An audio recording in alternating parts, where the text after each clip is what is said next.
idea what any of these buttons are, so take it away, my man Wimbush. All right, so Tell me what's going on. we're in Unreal Engine 5 right now. And so I have a basic scene set up with this pug statue and a ground plane, and we have a directional light, which is going to be on there by default. And so what I'm going to do for this first step is actually work on the lighting and everything. So I'm going to bring in our atmospheric effects, our lights, our sky, our clouds, and all that good stuff. And so, we're going to jump right into it. I'm going to So now delete. this little area here, this outliner, is that basically the like C4D object manager where all your assets kind of show up? Yep, 100%. So it's just, it's named something different, but this is your object manager. So this is where you're going to see everything that populates your scene is going to come over here.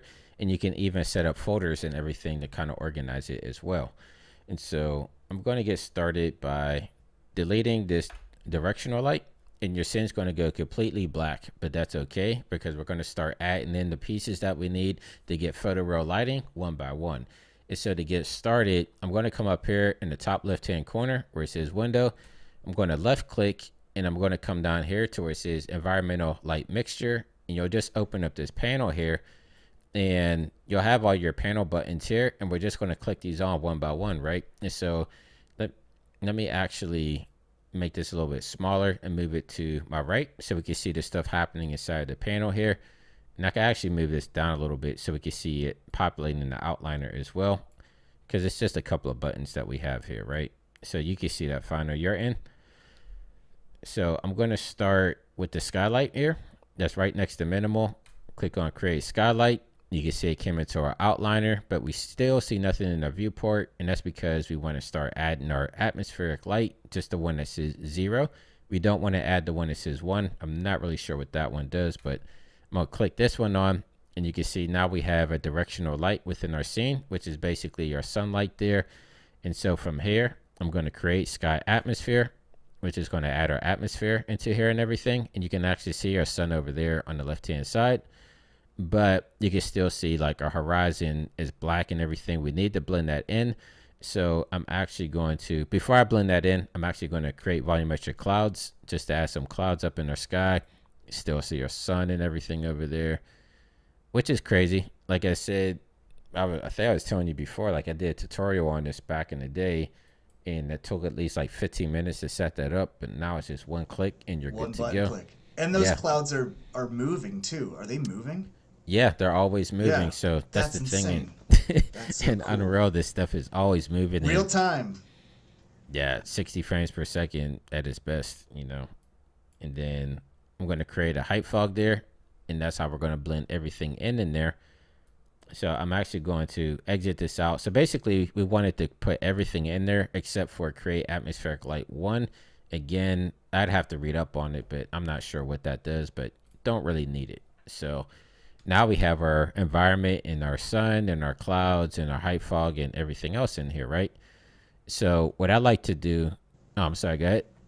I was gonna say this reminds me exactly of like the sun and sky rig that you'd create in Redshift. Right, 100%. It's been Now, a can you minute since. also rotate around like the sun and sky rig in cinema or in Redshift where you can change the time of day and all that? Yeah, so I'm going to hold down a shortcut key on my keyboard. So I'm going to hold down the control key on my keyboard, and then I'm going to hold down the L key on my keyboard. And you see like we have this little sundial here. And so I'm not going to click anything on my mouse at all. I'm just going to move my mouse around and navigate it as so. So if I start moving this around, and you can even see like it's like dawn, right? This is where the sunset right there. And you get like the color temperature and everything affecting everything in your scene, which is really dope. So this is pretty much just like moving the sundial in real time inside of your scene here.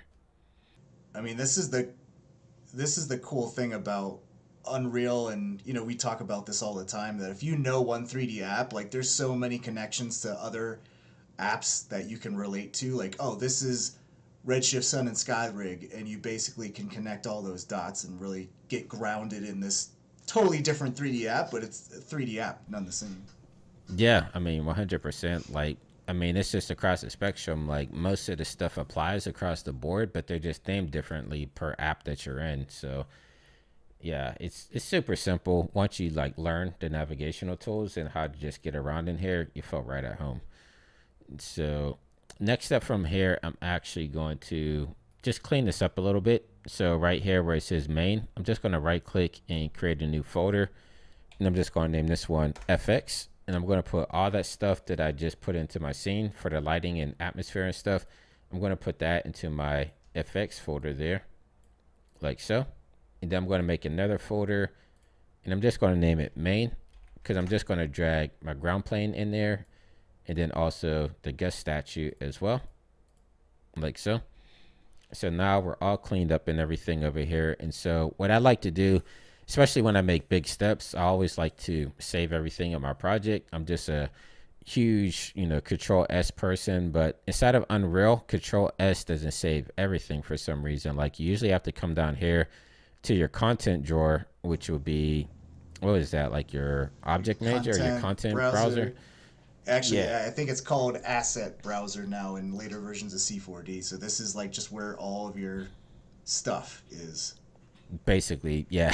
All Yeah, your junk, your 3D junk.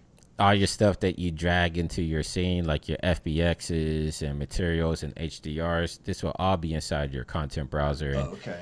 you can right click and you can make new folders and stuff like that. You can add particle systems, blueprint if you want to get into, programming and stuff like that. But we're not going to No. touch that today. No, So I don't want to get into programming pretty much. I'm just basically going to save all in my scene. And I'll just name the scene Gus, like so. And there we go. So it added a new level. I'm not sure why it did that, but like these little buttons down here with like the yellow bars, these are basically your levels, right? And that's almost like working in, I would say like a pre-comp in After Effects, but not exactly. Okay. Like a new level would be your new scene altogether. So like say like you wanted to use the Gus statue in like a completely new level, like all your assets will still be here, but you can still use those assets in a new level if you wanted to make like a totally new scene. So I Okay. guess it's not a pre-comp, but yeah, it's kind of hard for me to explain except for it's a completely new project, but you can still use all the assets that are in your content browser. So That's the thing. that, Like, this is, at the end of the day, people make video games with this. So you got to kind of relate what is going on with a video, like in a video game use case versus like actually we're doing kind of motiony, graphic-y, like Octane and Redshift style renders in this. So it's like, right. even though it's called a level, it's just like a scene. And I almost think of like Mario Maker, the video game, where it's like you Right. have all those different assets to populate. Are you in the desert world and have the desert themed stuff for that level? So Right. kind of following along here, yeah. Yeah. Pretty, I mean, that was a good analogy, the Mario Maker. Forgot all about that game, but yeah, It's a pretty good much game. right up that owl. So It's a good what's game for about a week, and then you're just like, all right, that was fun. we're good.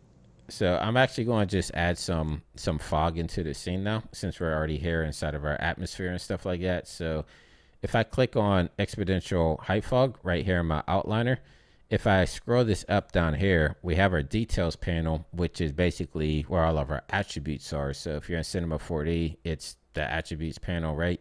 So that's what all this stuff is. That's where you have like your location, yeah, your transform tools, your scaling tools.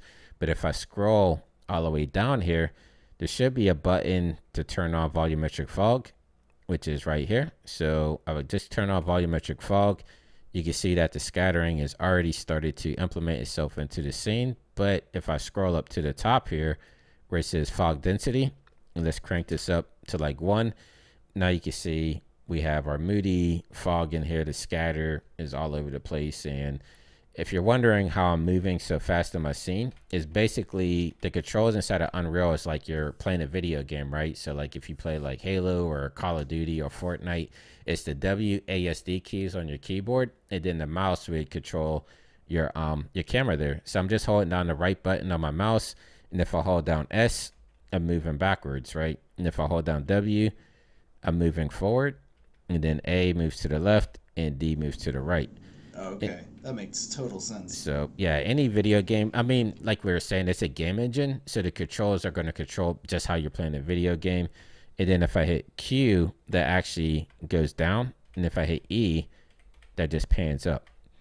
And you can also use the middle mouse on your controller too, or not your controller, but on your mouse to just kind of pan around.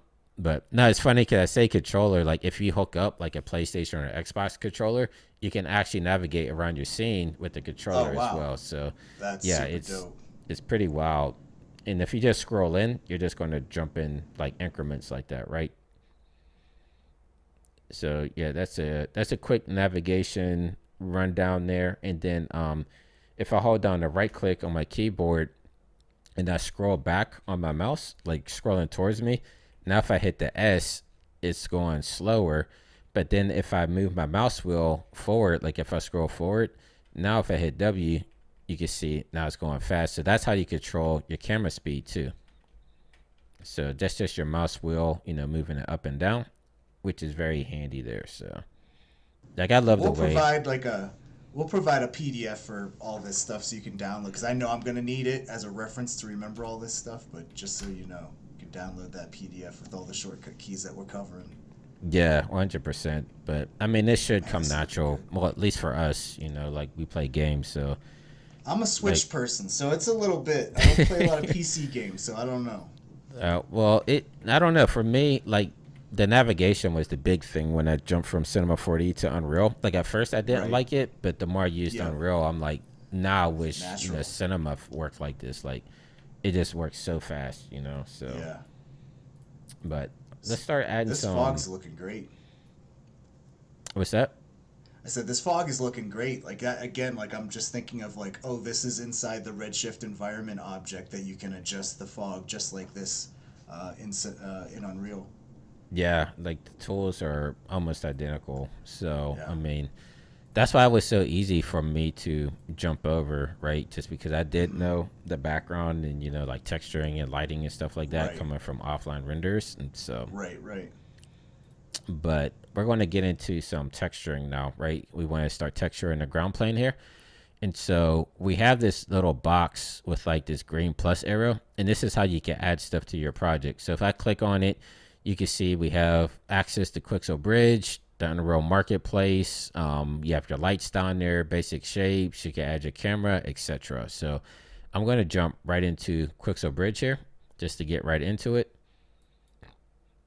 And as you can see here, this is going to pop up at first. Like they do a lot of stuff in collections, right? Like they usually have like the new stuff that they scan there.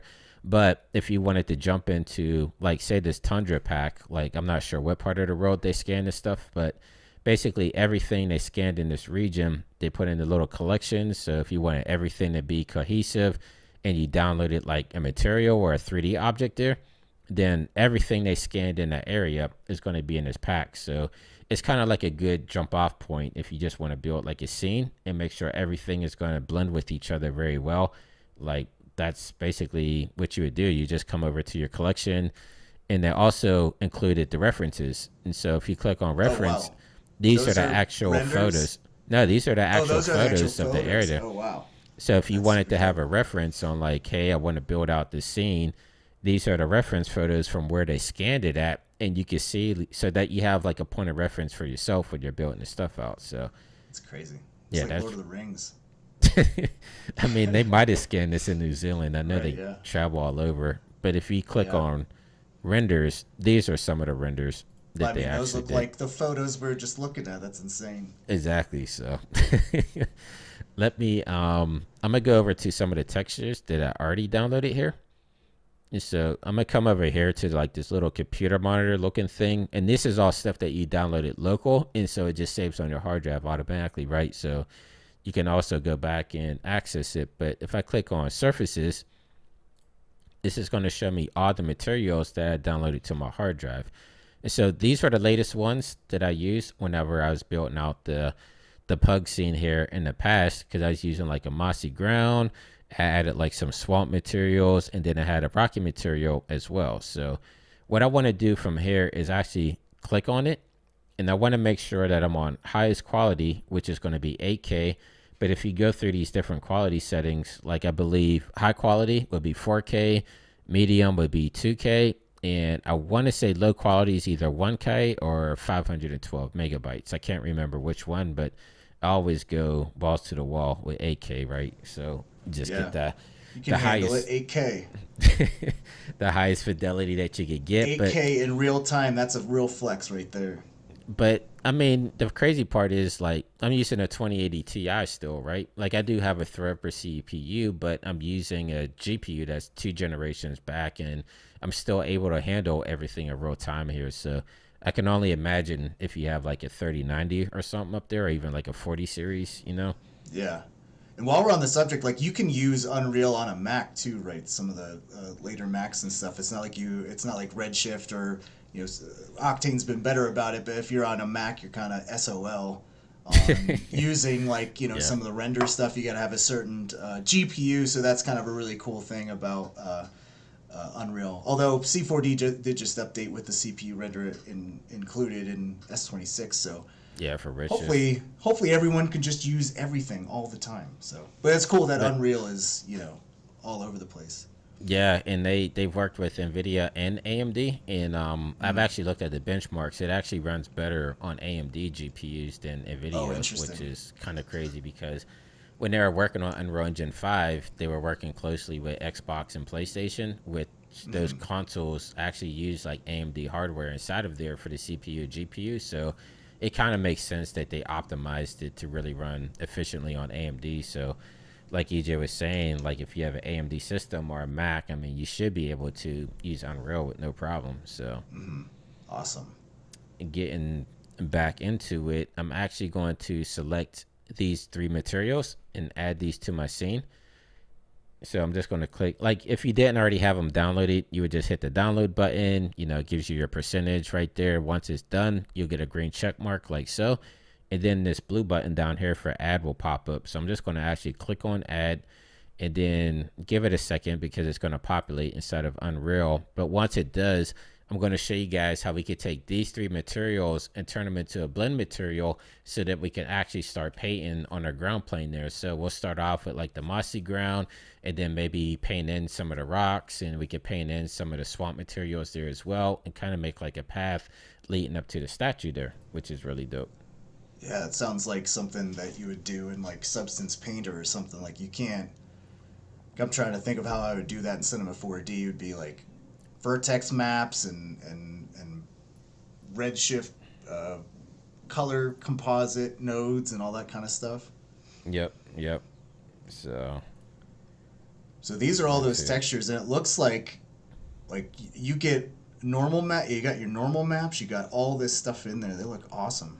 yeah, everything that you would need for that texture is already set up. So if I double click on like this mossy ground and come into this is the material, and they already built it out inside of Megascan, so you don't have to do anything. Like if I look at my, let's see, if I look at the hierarchy window, Oh wow, got nodes. yeah, these are all the nodes for that, and they already have them all set up for you and everything, and they laid it out really nice, so you don't have to mess with anything in there. And that, I don't even think that was like the big one, but yeah, getting back into it, like you could change the albedo tint, you could add specular to their roughness.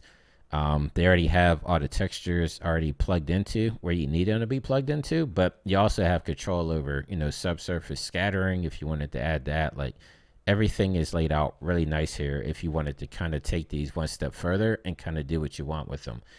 And so what I'm going to do is set these up as a blend material. So down here inside of my content browser, what I'm going to do is actually click on the surface, because whenever you add anything from Megascans, it's actually going to add a Megascans folder here for you, right? And then it automatically separates everything. So if you bring in like a 3D asset, it will make a 3D folder. If you have like a decal, it make a decal folder, or your textures, which would be your surfaces, it automatically added a surface folder, and it will populate everything accordingly so you can keep everything organized. And so what I'm going to do is click on my surface folder, and right here we have a search bar, because that material that I was just showing you, all the attributes, those are called instances inside of Unreal Engine. And so I want to make sure that I select each material instance in order of operation pretty much. So I believe, like you said in the past, it's like working in Photoshop, right? Like how you select your layers and everything would be from the top down. And so this is very important for you whenever you're making a blend layer. You want to make sure you pick your base material first, and then you hold down the shift key. And let's say next I want to do like this mossy swamp. I'm just actually hold this down, hold down the control key, hit mossy swamp, and then say my third material, I want to do this mossy rock. So I'm going to left click on that. And so now my order of operation is, this is my base layer, this is my second paint layer, and then this will be my third paint layer. Okay, so very important that order. Yep. And then to make a blend layer, it will automatically make it for you if I go back over to Quixel Bridge. And you see like this, right? You have to click on the material, right? And then you'll have this menu pop up, and right next to where it says highest quality, you want to select on this button icon-y thing here. Not really sure what it is, but little slidery thing. Yeah, little hamburger sliders or whatnot. What happened? Hamburger sliders. Right now I'm ready for lunch. So now that pops up this screen that just says Mega Scans up top, right? And we don't have to do anything in here. Like everything should be good to go. So all you have to do is hit create blend material, and boom, you see it made a folder right here called blend material. So we can actually exit this out. And if I come over to blend materials, now we have a new instance for this blend material, right? So if I double click on this, I'm actually going to save it. But if you look over here, we have all of our materials. So let me actually just scroll through these. I'm gonna make these up so it's easier to see. But we have our base layer, which is the first one that we selected, and then we have the middle layer, which would be the second one, and then the top layer, which would be the third one. And so to activate these, what we're gonna do is start right here where it says global. I'm gonna scroll this down, and I want to make sure I activate my base layer. You want to make sure that you have this checked mark along with the one on the right hand side as well. And once you click that, you can see that it activated everything down here. So we're able to change, same as before. You could change like your roughness maps. You could do tiling and stuff down here, which we'll go through in a minute. And it just opens up all these attributes in here if you want to kind of, manipulate these and everything. So I'm going to do the same thing for the middle and top layer because I want to just get right into the fun stuff here. And then I'm actually going to turn on this puddle layer as well, because you can paint in like little mud puddles or wet spots on your material as well if you want to, which is really dope. So what I'm going to do now, actually before I do anything else, right here where it says blend control, I'm going to select this on as well, and then I'm going to click save, and we should be good. All right, so what I'm going to do now is put my blend material onto my ground plane, and you can see that it looks crazy right now, and that's because we have to blend our material, right? Or not blend it, but change out the scaling and everything. Scale so looks pretty massive, yeah. I'm going pretty to take it to the jank town. So, I was gonna say Flavor Town, like to Flavor Town. I don't know. Yeah, no, you don't want to go to Flavor Town with what's his face. Yeah, Guy Fieri. Guy Fieri. No, I mean that texture kind of looks like his hair right now. Well, what we're gonna do is I'm scrolling over here. Like I double clicked on my blend material, and so I'm gonna this is go like your to material manager. I'm like just making that kind of connection here.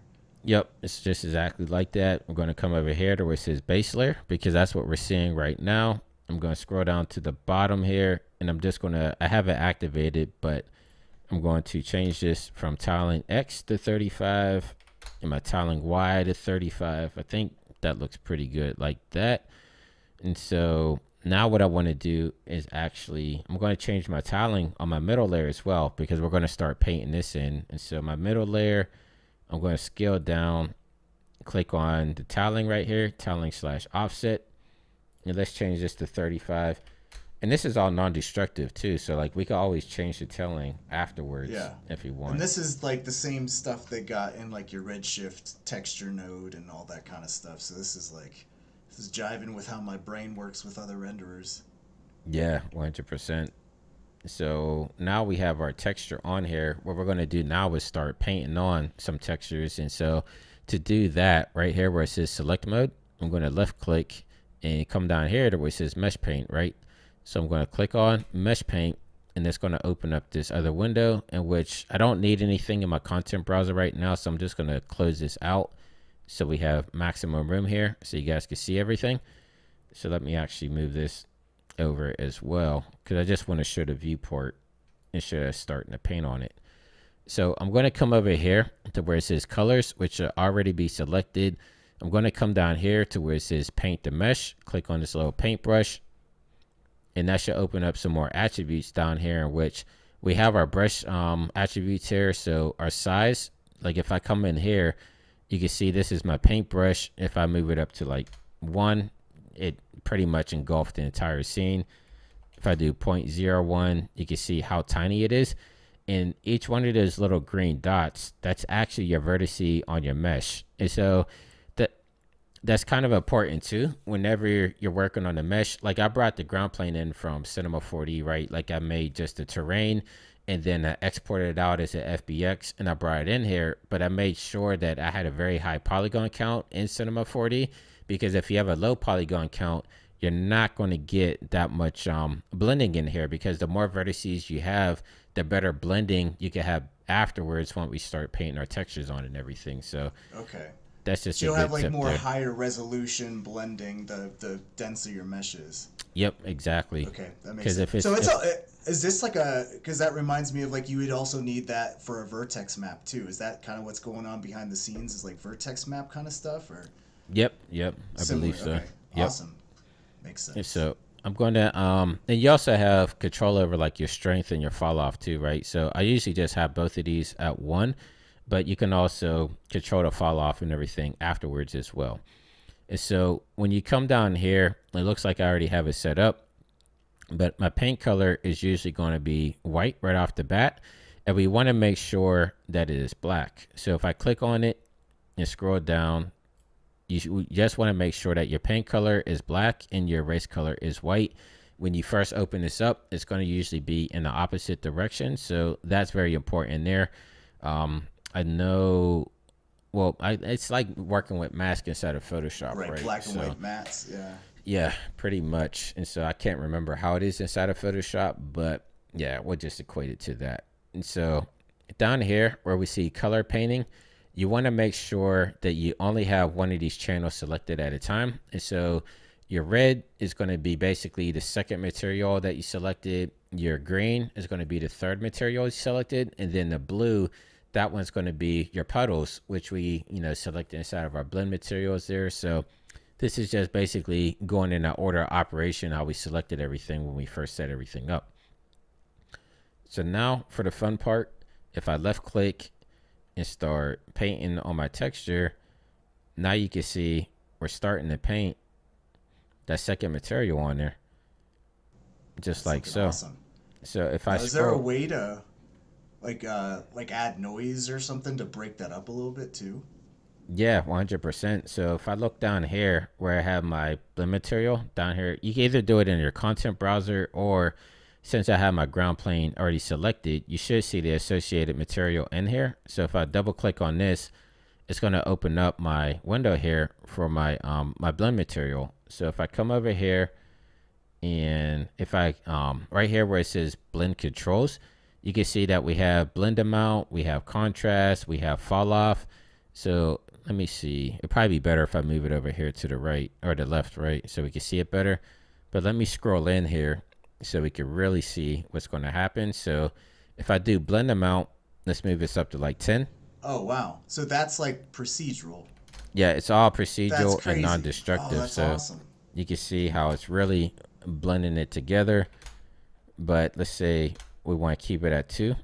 Like the smaller the increments, the closer to your paint is going to be. But if you exaggerate it, then it's going to start engulfing everything, right? So let's say maybe around 3, and you can start to see it starting to blend there. And then the contrast, if I take it down, So it's like using a noise to blend the stuff together, and it's you're basically controlling the strength of the noise, the contrast of the noise. That's Yep, awesome. 100%. And then let's say for fall off, take it, say down to 0.1, somewhere around there. You can start seeing that. And then, yeah, so I mean, it's really dope, like the amount of This is control incredible. that you Like to have do over this it. in Cinema 4D, I mean, I don't even think you can. I mean, it would require a crap ton of Redshift nodes or Octane nodes. I know that, but to just do this so But procedurally is really incredible. but check this out. So let's say, like, okay, so maybe we say like, okay, we're not happy with the tiling and everything. Maybe it's too large or too small. You could go back and remember I said it's not constructive, so I could just start changing the tiling in here as well. So now we're changing out the tiling as well in here. Let's see, 100 by 100 maybe. Two tally. All right, let's go 75. But if it's too tally, you know what you could do is actually, let me close this out and let me come down here to my green paintbrush and I could start painting this in. But that, we didn't even tile that one. So yeah, we didn't even tile. Let's That's not tiley enough, yeah, which it's is a like new word we just invented just today. no tiles. So let's Make that see. more tiley. There There you it go. is. Oh, cool. So you can like help break up the monotony of some of those patterns. Like if you could visually see that pattern, all you gotta do is break it up with another material there. Yeah. And I think, oops. So this one, I'm doing a top blend right here. So I'm just trying to blend this in a little bit as well. So let me see. So you So, can control blend control. So you also have to adjust the blend control of the other material for that to blend. yep. That makes So sense. you can control both of those there. So let's say I want to have like the rock path going up to the statue here. So I'm just painting this on like so. And then let's say maybe where like this mossy area, we want it to be a little bit more wet. If I come back over here and go down to blue, we can start painting on like little puddles and stuff as well. So you can paint on puddles and let me see. You can see the reflection in there. It might look a little bit better if I change the lighting. So let me change Oh wow. so Yup. you can see Dang. like the light reflections and Well, and uh, depending on the angle of that light, you're seeing that that normal map really pop. Those rocks. That yep. looks great. So yeah, I mean, I love like this lighting shortcut. Again, that's Control plus L, and it's just like if you're like starting to just really polish your scene, you just kind of move it around just to kind of see how it looks and see how dope it is. But let's maybe these leaves are huge. Now I'm looking at it, so maybe let's Oh go yeah. in. Didn't even know there was leaves there. It's like the land of the giants. So come down. Probably even go higher than that. Now, is it pretty good to like as far as when you bring in materials from Quixel? Are they about the same like world scale? So if you wanted everything consistent, you would almost want to have like for these three materials, like the tiling somewhat similar versus It you know. depends.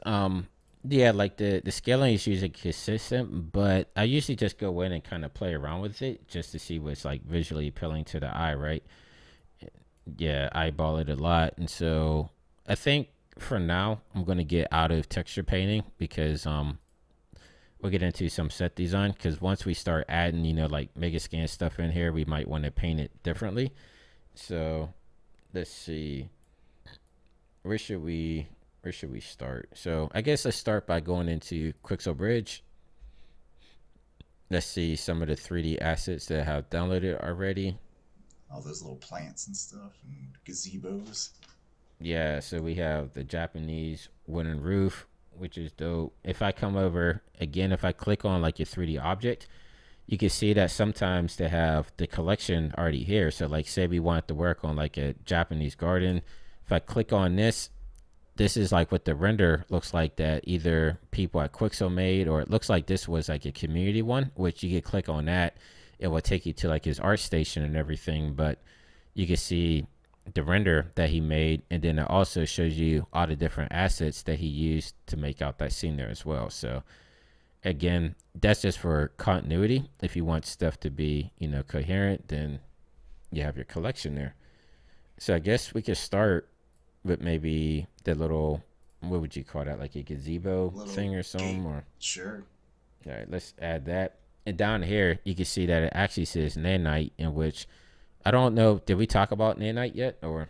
No, we haven't. So that's like kind of so we covered the material quality, and this is basically the density of the mesh because I know they have like if you've used Quixel before, they have like the level of detail, the LOD 1, 2, 3, whatever. And Yep. Nanite is something that I'm sure there's a lot of artists watching this that have used Quixel before for Cinema 4D, and Nanite, from what I understand, it is something just totally inside of Unreal.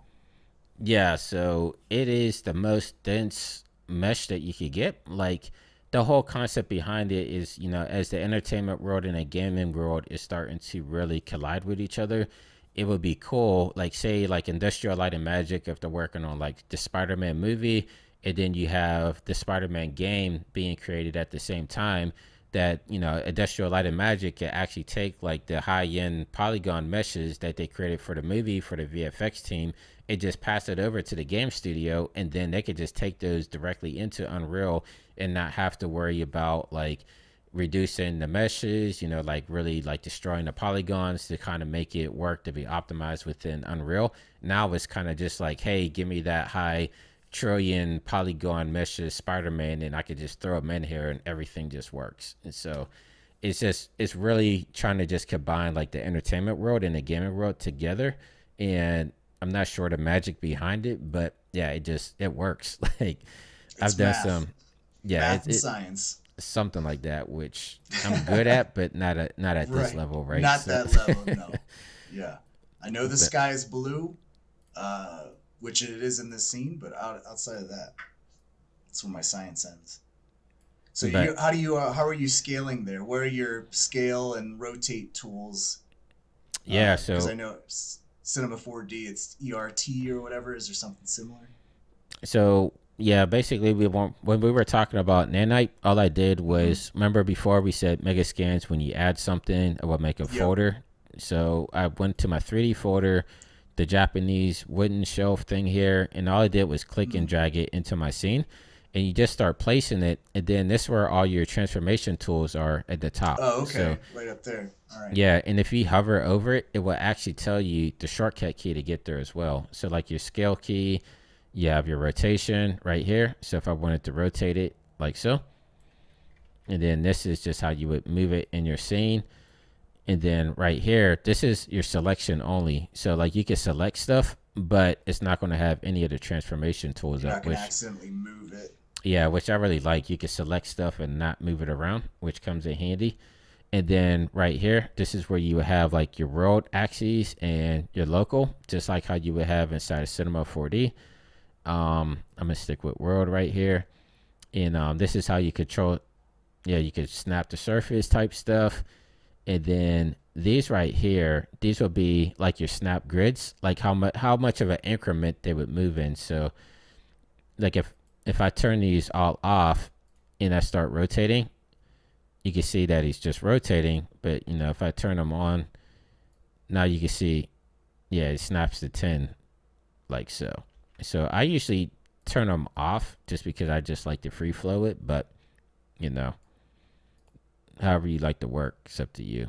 So I don't like constraints in my life. Why would I want it in my 3D application? exactly. So I think I'm just going to add maybe a couple more rocks or something in here because we want to get into the trees, right? Like we really want to start. Yeah. But I mean, the key here is like, of course, we want to learn this new application, but we also want to, share tips as far as like designing these scenes and making it look realistic. And, you want to have your main, your main actor pieces, these nice little, like, what is the main focal point of your animation? If it's just a bunch of trees, or not animation, your render. If you just have a bunch of trees, like, what's the point of interest? What am I looking at? So we're Winbush is working here, getting these like main set pieces in here that'll look really nice, and then you know start building up the nature here, because we ultimately want this to be a pug forest. Yeah. So how do you build up a forest? Number one, like, I highly recommend people go out and use Pinterest, use a bunch of reference images, and because that's a really good guiding star to help you build up your scene. So I know we looked at, and I showed you Windbush, some of those Pinterest images before, and how it had like super mossy ground cover that almost covered the entire forest floor. And then, of course, in nature, like, you have different sizes of trees. They're not all the same size tree. They're all not all the same kind of plant. So that's where not only utilizing all the assets in Unreal come in handy, but it's just realizing what happens in nature. Like, you don't want everything to be super uniform. Like, so for these rocks that Windbush is placing right now, you might want to rotate some or whatever around, just to break up the monotony. It's just like you don't want obviously tiling textures. You don't want obviously tiling rocks. I love the overlap of the stones too, and how some are kind of sunk into the mud. Like, even that's something you could look at an image reference and see that, hey, that's sometimes it's going to rain, it's going to flood, and you're going to get mud that comes up on top of those stones there. So you always want to Absolutely. think about you always want to think about how to make this as realistic as possible for these kind of scenes. And the thing, like, I'm just, while you're talking, I was just kind of freestyling and putting stuff together. But it's like, I know people are probably asking, like, how am I just like clicking and dragging and duplicating? So actually, let me delete. I'm gonna delete that pillar, and I'll start like this. And so this is how a lot of game artists actually design their scenes really fast. So if I hold down the Alt key on my keyboard, and let's say I want to move this, just left to right, I'm going to click on the X axis right here. Like, when I hover over it, you'll see a highlight. So I'm just going to left click and drag, and it automatically duplicates it, which is really dope. So that's So that's like Cinema 4D too. yeah, but they use it in the gaming world like crazy. Like, I watch a lot of gamers like time lapse their video scenes and stuff, and they're just like how I was selecting, just like a group here. Like, you just hold down shift, and then you just like hold down the Alt key and you duplicate it. And like, I really wish that's something that cinema still has, like, on top of the game, especially when it comes to other applications, is the cloner tool. Like, I know you want to get in here and you kind of want to just detail it out, but a lot of times using a cloner tool would just Even expedite your randomizing the rotation, and like we are just saying, where not every stone is going to be exactly orientated the same way as all the other stones. So yeah. there But is there any kind of cloner tool in Unreal? I'm just like asking, just generally. You don't have to show it or anything. yeah, no, there's people that have made them inside the marketplace, but like Oh, built okay. in, there's nothing yet. And so, like, you can already start to see some repeating Yeah. patterns and stuff here. So Yeah. ways to break That's that looking up, good. like, you could probably just add, like, Start layering other stuff in there. Yeah. yeah, Yeah. I mean, practically there's you would so just, many assets in there. yeah, pretty much. And so there's a whole plethora of stuff in here. Like, I like using these too. Like, if you look at Stone Rebel Pal, like, these are just like little, like, if you didn't want to paint in or hand place rocks, like, they have a bunch of these type of things too. So like, I could add this to the scene, and then I could actually add that in there, and it would just automatically start to blend in with your scene and everything, which is really cool. So let me exit this out, and it should have already, yeah, added it already down here. So I'm just going to click and drag. Sometimes it takes a second for your mesh to come through. Again, these are like 8K textures on top of these as well. So if I just click and drag, maybe just scale it up like so, and just start blending it into where I want it to be. Sometimes it's good to have these things that just kind of That just break up. breaks up that monotony. Yeah, that looks Yeah, great. And they blend 100%. so nicely because, like you were saying, they have that whole Japanese shrine pack where all the assets are kind of made to work with each other. Yeah, that's the one thing is like they're shooting all these things like in the same area, so just naturally they should blend together. But if they don't, like say you wanted to use a pack from something else, I mean, you could go in there, you could change the color. You can always bring this into like Substance Painter and repaint the textures, or bring it in the Quixel Mixer, stuff like that. And so, Yeah, because I mean, all these materials you can go and change the like hue or saturation or whatever to do whatever you want. yep. And so I think just for like the path leading up to here, I think is cool. I think what's really gonna bring it home is adding maybe some mega scan trees to it. And so like once we build like the forest out and everything like that, then we're gonna start getting like the volumetric lighting effects. We're gonna get the God rays that we really want to get in there, and we could just start really setting the tone and everything. So I think what I'm gonna do is I'm gonna open up the Epic Games launcher because I'm gonna show you it on the store first, and then I'm going to show you how we could bring the Megascan trees into Unreal Engine 5 because they haven't been updated for 5 yet, but I do have a workaround on how we could bring them into 5 so that we could utilize them. And so this is the Epic Games launcher. Whenever you install Unreal Engine, this is what you're going to get, and this is how you actually reach, you know, like the different engines that you have in here. So if you look in the top right, you can see that it will say launch Unreal Engine 4, but if I click on this, I have 5 installed as well. And so like if you want to install different levels of engines in here, if I come over to library, you can actually see where it says engine versions.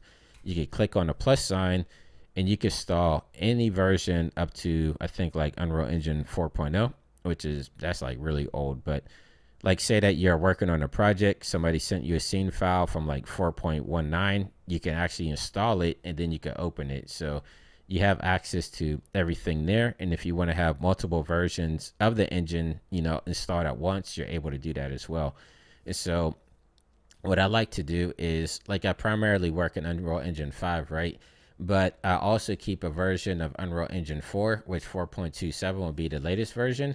But I keep that installed just because 5 just came out. So like all the assets on the marketplace, they haven't been updated for, you know, to be implemented into 5 directly. And so a workaround is make maybe like a blank scene instead of Unreal Engine 4, and you would just start adding your stuff from the marketplace in the 4, and then it's as easy as opening up that project and just hitting migrate, and then you can migrate it over to 5, in which I'll show you in case that's you know that sounds too Yeah, complicated. But sure. Yeah, because I don't even know how to import files into anything yet either. So under library here, if you scroll down, like, well, first inside your library, you're going to see your projects. And so these are projects that I've worked on in the past, and they'll actually show you what engine number that you built them in as well, which is really cool. So you can see like the Boba Fett throne room that I worked on down there, and I worked in 5, and yeah, some other stuff that I've done. But if I scroll all the way down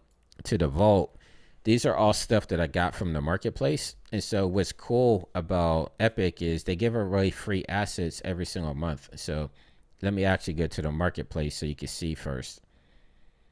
So if I come over to the marketplace and then I go over here to free and click on free for the month.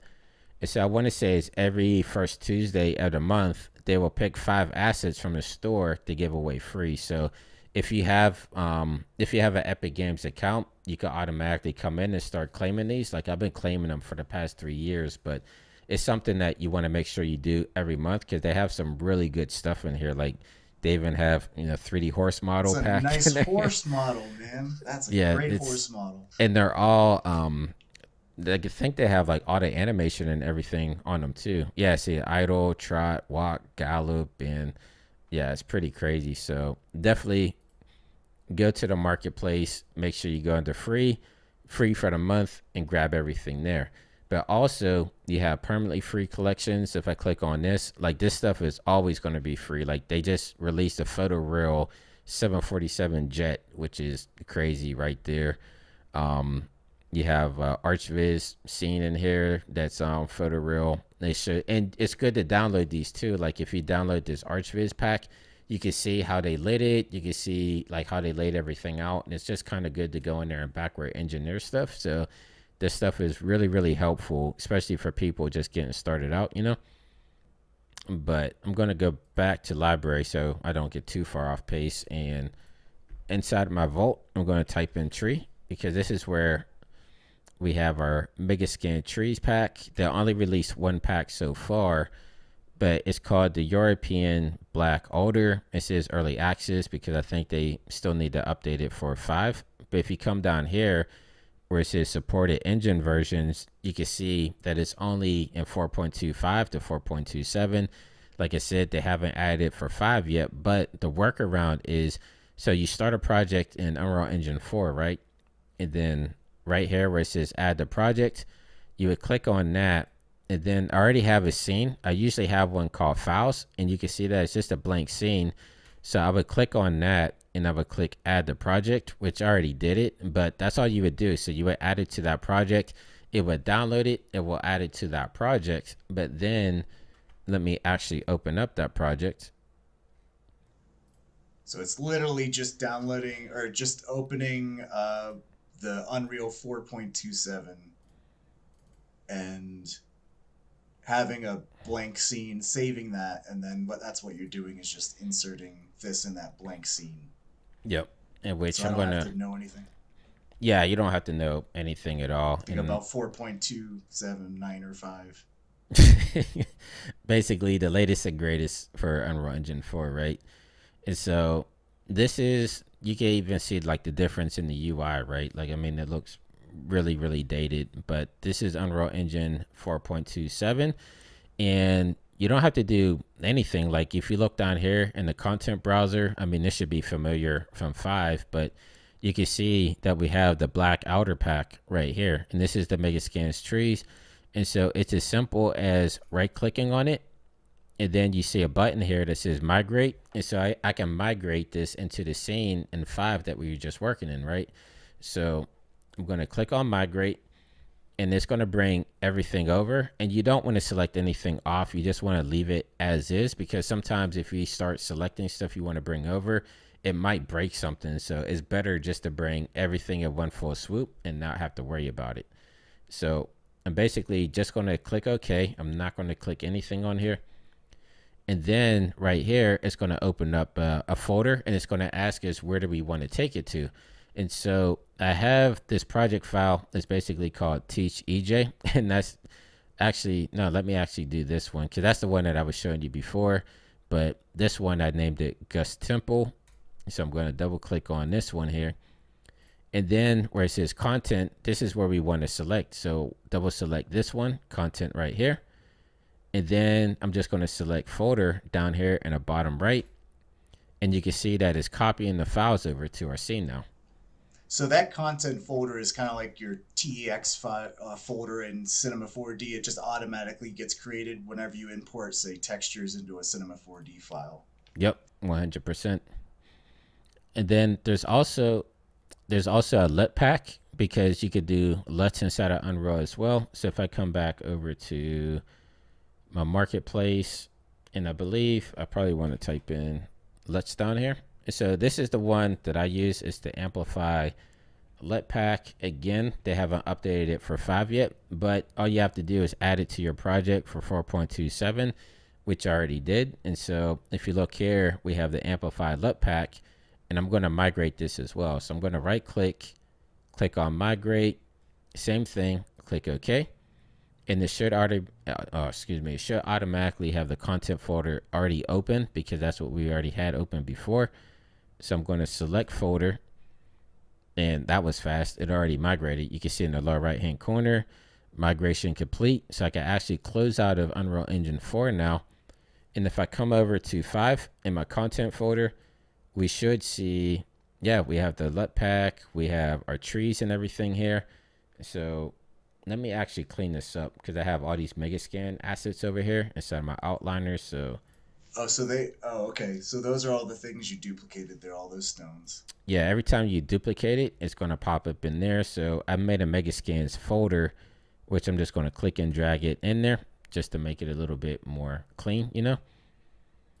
So from here, I'm actually going to, let's actually use the Bob Ross tool. I call it the Bob Ross tool, but it's the foliage tool, but this is how we can actually paint our trees in here. Like, let me actually double click on my trees, and yeah, the happy trees in there. And let me see. I think, yeah, so these trees are already set up for like to work with the wind and everything. So if I click on simple wind and I'm gonna just select this tree, and you can hand place these in here if you want. Let me scroll up, and you can see the tree is already moving with the wind and everything, right? And so I have a tutorial where I go really in depth on this. It's about 15-20 minutes, because you could go crazy with like having just the leaves move or each individual branch, and like it gets really, really involved. It's pretty wild. But right off the bat, you just have a simple swaying of the branches, just like a regular windy day, right? And you could come through and just start hand placing these, if you wanted to, but we're not going to do that. We're actually going to paint these onto our surface here. So let me actually come up here in the top left where it says select mode, and I'm going to come down here to foliage. And so once I have that selected, you can see right here where it says drop foliage here. It's as easy as coming down here and just selecting your tree and dragging it in. So I think I have it docked. It usually works a little bit funky when you have it docked, so I'm not going to dock it. I'm going to click on content drawer, look for my trees. Where is it? Geometry, simple wind. And okay, so I guess it's not gonna, so I'm just gonna actually select maybe like 5 trees here. So I'm gonna hold down the shift, select these 5, click and drag it into here where it says foliage type, and give that a second to just install everything or import everything, whatever it's doing there. So you're just loading that onto your paintbrush palette, your easel. Yeah, the easel. Yeah, loading the trees onto your easel. Yeah, so I selected 5 trees there, so it's going to bring each individual one on there. But as I alluded to earlier, like the wind deformers and everything are already set up, so we don't have to do anything crazy in here. And if I can't, I'm not sure if you can see it on your screen, but when I hover over it, you can see it moving and everything, which is really wild. But let's say, so right now you see like a check mark, right?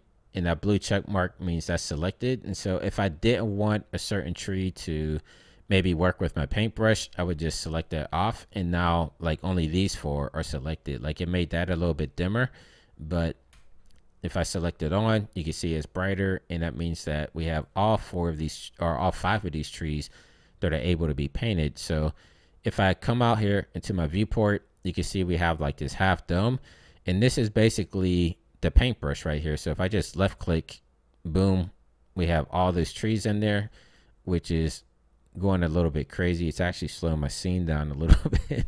So you got the density and brush size and stuff, because I'm like, this is like crazy, because this is like the scatter tool in Cinema 4D that they just added in the past few versions here. Yeah, so I'd like to take credit for that, because I kept showing the guys at Epic this tool here, and I was like, Rick, I'm like, you guys need this at Cinema, like, because this is crazy. Like, I turned down my density and I just painted, and it's still really dense, so I'm going to actually hit Control Z. And this is where, just kind of just trial and error. So my density a little bit lighter there. Let's say maybe 0.01. There we go. That's feeling a little bit better. So yeah, it's as easy as coming through, and you can see the God rays already starting to come through. It's built in. Yeah, the built-in God rays, like. So is that what's controlling that? Is like that the volumetric object that's in that FX? Wow, dang. Yeah, so it's a combination of things, right? And so actually, let's say we're happy with these trees, right? Like everything is looking dope in there, so. I'm gonna go off the foliage tool, but I'm just looking, because I guess you could also erase too, right? Like things you paint, you can also remove. Yeah. So you have an eraser up here. If I wanted to come through and just erase some of these trees, I want more light to come in through here or whatever. So exactly. So yeah, okay, cool. I could do that. Let's say I wanted to, because you can see like we're getting some nice lighting in here and everything. So delete those. You can remove everything if you want, or you could start painting them in singles if you want to do that as well. Like if I wanted to just have one tree here, one tree there, you can actually individually paint in trees as well, which is really cool. But yeah, then if you click on paint, that's just going to be everything, the whole smorgasbord in there. And so let me go back to my select panel so we can see everything in all its glory. But you're asking about the God rays, right? So what's controlling that? It's a combination of, like, if you don't have the exponential height fog in there, you're not going to see that, because it's all the particulates that are inside the atmosphere is what causes the God rays, right? How they refract off the camera and everything. And so the fog is emulating how that would be inside the real world there. So even as the trees are moving, it's kind of hard to see inside the screen there, but I can see it here. Like as the trees are moving, it's actually interacting with the fog, which is refracting the light and everything as well. So all that stuff kind of plays in with each other. Like if I come over here to my exponential height fog, and I'm just going to turn it off just so you guys can kind of see what it looks like. So if So I come down, you adjusted some of this stuff off the top too. So okay, yeah. So yeah, that's see, what's doing it. the volumetric fog is really playing a big role in there. If I come over here and let's say my fog density 0.5, you can see that, we're really starting to get it in here as well. So yeah, it's just a combination of playing around with all these different tools and everything. And then where your sun is placed makes a really big impact too. So like if I hold down Control L again, you can see like the lighting and the placement of the tree really dignifies how those rays and everything, because this is all physically accurate lighting that we're playing around with. So yeah, it's just all about getting that good lighting in there. So I like it a little bit moody. Where So it's let's like say, kind of casted. Yeah, like that. That's looking pretty dope right there. and Just then a little caster. let's say like we want to see like, our pug statue here is like our hero. So there's nothing wrong with coming in and maybe just adding some like point lights or rectangular lights. So I like starting with like a point light, and let's drag this in here a little bit just to add a little bit of lighting in here. And then I could come down here and actually change my light color. So if I come down here in my details panel, I could change my intensity. Maybe let's make it 4 because we just want a little bit of fill here. Change the lighting. Let's maybe go with like a warmer hue, maybe somewhere around there. And then if I hold down the Alt key, I could just duplicate that and just really start like painting the scene with the lights and stuff. Because one thing I learned, like I know we want to try to be accurate with our lighting, but a lot of people, like even like on a movie set, you'll see like a crap ton of lights in this because they're really trying to paint the mood with like how the light and the shadows and everything are working. So don't be afraid to add like a ton of lights in here. Like lighting is going to be your friend. And then also play with the intensity levels as well and the colors and all that stuff. Like it's not just like you have to take your time. This is like what separates like, the good artists from the okay artists, right? So Right. I know we talk all the time about like if you see a bad render from Unreal, that says more about the artist's skill than what Unreal is capable of. Because I mean that's with any renderer at all. If you don't know how to light, you're probably like the renderer is not going to save you at the end of the day. yeah, and I mean that's why like lighting artists and like photographers, like they do really well in this program because they know what it takes to get like a good shot in camera. And so basically that's what you're doing here, right? You're just staging your scene out and everything. Painting happy trees and you're painting with light. Bob Exactly. Ross it all over the place. So let's say, I mean, is there anything else that, like, because this is all about trying to teach you how to use Unreal. So is Yeah. there anything that I mean, I'm there's missing one here? thing Or where when I would build this in like Redshift, is there a way just to like increase the intensity of the say the sunlight so those god rays are a little bit stronger? yeah, so that would be my directional light, right? So if I click on directional light and I come down here and where it says intensity, you can see we have our lux here. So let's say I'm just going to go crazy, like 40. Okay, so Boom. that's the overall light intensity coming from the sun. Yep. And then you can also change the color as well. Like if we wanted to have maybe a little bit of oranges in here, I like doing like oranges and stuff like that. So, and you can also, you have volumetric scattering in here.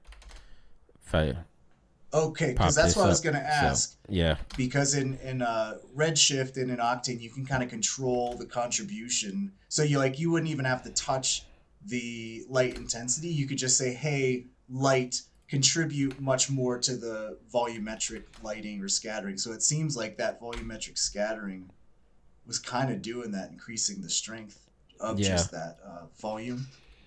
So I'm gonna take my intensity down to 3.16. Instead of Unreal, that's like what real sunlight is supposed to be, right? So 3.16, and then let's turn up the volumetric scattering to see. So there Okay, you go. so that answered my question because that's keeping the intensity of the light the same, but you're just adding more contribution to this volume Yes, or 100%. volumetric lighting. Okay, cool. Answer my question. Perfect. And then I'm trying to think what else we can add in here. So we can add a post process volume so that we can add some LUTs in here. And so let me see how my scene's looking. Yeah, the scene's I mean, looking you could just like you added the trees and stuff. Aren't there? There's like animated plants and ground cover and stuff like that you could do too. absolutely. So if I come back here to Quicksell Bridge, um, we come down here, 3D plants. We actually have a section for that. So yeah, you have all types of crazy stuff you could get. I mean, you have flowers, garden plants, grass, all types of stuff in there. And actually, let me exit this out because you can actually. So I did have a question for you about like if I wanted to create like I would use a cloner if I like I was talking from off the bat about that one Pinterest image where there was just moss all over covering the floor. Is there a quick way to like add a ton of moss onto a floor? Or is it just all like just making like a big brush and painting on the surface? Yeah, I would probably do. I would do the brush. Like if you type in moss here, you can come up with a bunch of different surfaces and stuff like that. So let me see. We have a moss. Yeah, so I would probably pick like some moss texture down here that you like and like use that to kind of use the blend material and paint all those in. I know there is like moss decals as well. Let me see if I can find those. Oh, decals are something that I don't think I've messed with before. Yeah, so these are decals here, which are basically I would say they're like stickers almost. Like you use them to kind of add like that little polish to your scene. So let me see. So we have a moss patch right here, right? And so I'll download this one. I'll download it at high quality, which is going to give me 8K. And like I can already feel my machine starting to chug a little bit, and that's because I went crazy for this scene, right? And so typically, All the high quality textures. yeah, most people will work at 4K. That's a little bit more manageable, but I was just showing off here a little bit. But yeah, I would say for most people's systems, you're more than likely going to just stick with high quality, which would be 4K, and that's totally fine. Now, is this essentially like a texture with an alpha Yep. with bump and normal? Okay, gotcha. Yeah, yeah. So they have something like that in cinema, I guess. Yeah, I mean you can pull the alpha from uh, different images and all that stuff, but it doesn't do it automatically. You'd have to like manually set up all your nodes. Yeah, this one it should be automatic. So this will be under. Uh, did I not? It should have came up with a decal. So I wonder if I didn't add it to my scene. Let me see. Yeah, because you can't just download it. You also have to do one more step. Yeah, so Yeah, so there's download right that, there, and then and then hit the add button. and that'll So add it to your open scene. which I think I saw something happen. Yep, Yep, decal. there you Boom. go. So decal, mossy patch. Oh wow. So it just oh wow. So that'll just cover any object that you're That's in, seeing right now. and it does the vertex blending automatically, right? So if I like this, this green box here, this is your volume for your decal, right? And so we have this purple arrow, and that's the direction that your decal is going to be facing. And so, like, okay, right now it's pointing down, and so the more I move it towards the ground, you can see it's starting to blend in with the rock and everything in there. So that's almost like a opacity effector from Cinema 4D or something like that, where you're it's like a linear field controlling the blend opacity as you go down. That is incredible. I didn't know about that in the decals. Yeah, and so I mean, this is something that you need to be careful with as well because, like, if there's like it picks up all the geometry that's within that volume, right? So if I move this over to my left a little bit, now you can see it's starting to stretch on that rock there and everything, and so or not on the rock, but on the pillars The and all the pillars. so Can you exclude objects at all? you can. I can't remember off the bat how to do it, but I know you can do it. I've done that before. So you could definitely go in there and yeah, pretty much.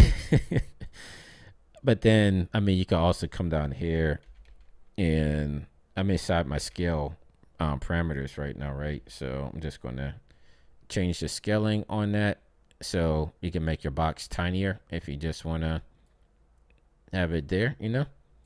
And you can also control these with your tools up here as well. So Okay, I was just gonna ask if you could control because I know there's some weird things in cinema that like you need to be in object mode to scale it down versus model mode or vice versa. no, you could be yeah, you could be in any mode there and do that. And then I don't know if you saw me like do a quick pan to the thing there, but like let's say like I'm turned off in this direction. I want to look at that moss patch, right? All I have to do is go to the outliner, double click on it, and then it should bring it to the center view of your window. Oh, dope. Okay, so that's like the S key in cinema or whatever, where you active view to object. Yeah, yeah. That's super cool. So yep, you just double click on it though, and it brings you there. There is a hotkey for it, but I don't remember. I think it might be F instead of Unreal. Like I stopped using hotkeys a lot because I get so mixed up jumping between Cinema and Unreal. It's just like See, that's why we're yeah, that's why we're making that PDF so we can both use it, I guess. yeah, yeah. Practically, it's like just have it live on my iPad and have it sit there.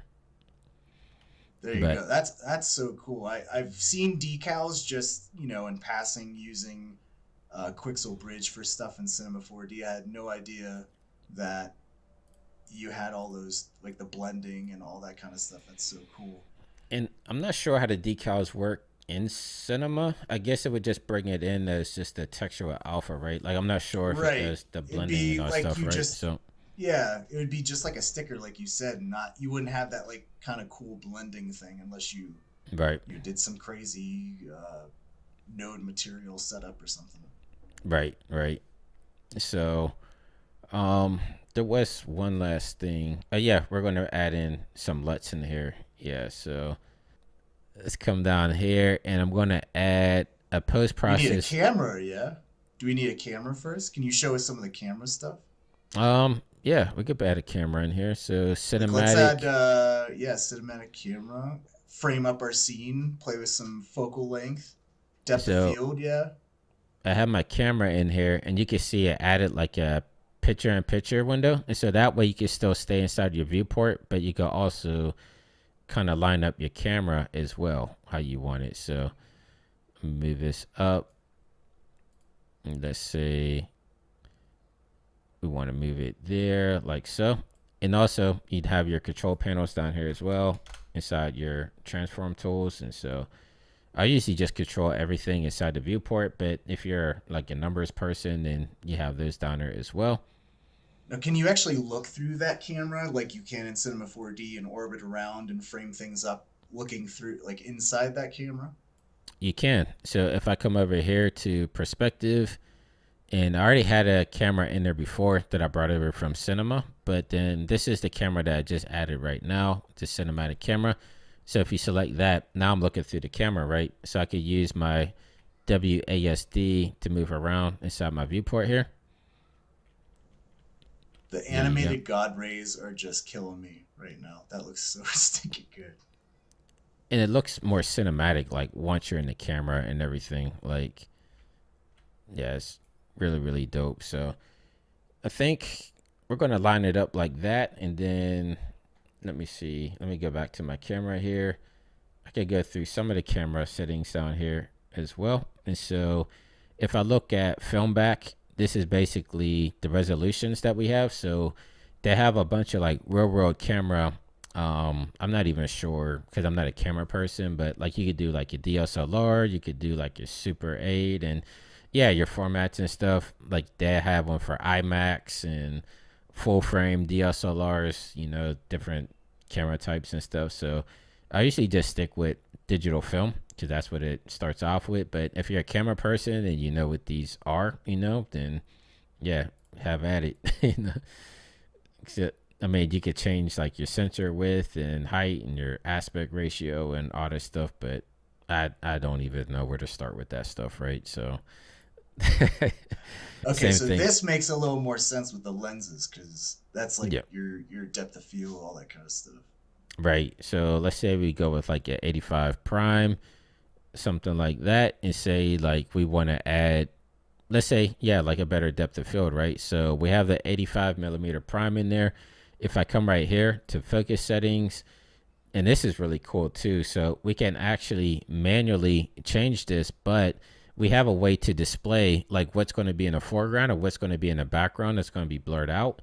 And that's going to be like this little purple panel here. So I want to say, let me pull this out a little bit.